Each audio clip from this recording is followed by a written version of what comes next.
What you just read was an excerpt from a 5th grade interim assessment given to students at some of our UEE partner schools.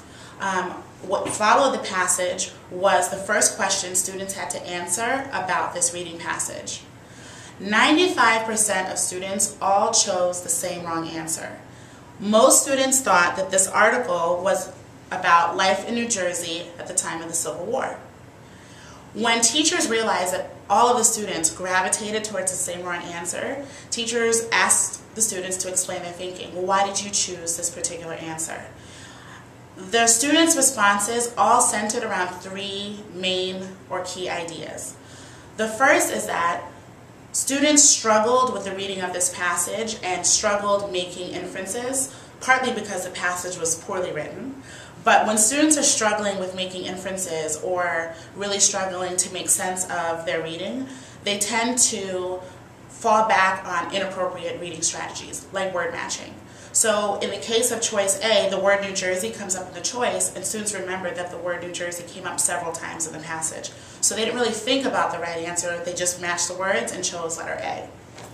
Another big reason students gave for choosing the wrong response actually didn't have much to do with the reading of the passage. It had everything to do, however, with the correct answer choice. The correct answer choice was choice C, that this passage was about people who enjoy reenacting historical events.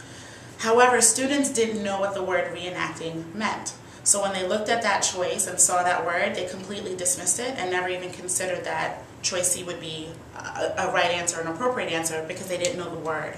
So this is just a key example of how vocabulary knowledge really will impact a student's ability to demonstrate understanding or comprehension of a text. And the last response students gave, really, students were not really able to say this directly, but teachers were able to gather this after having conversations with students.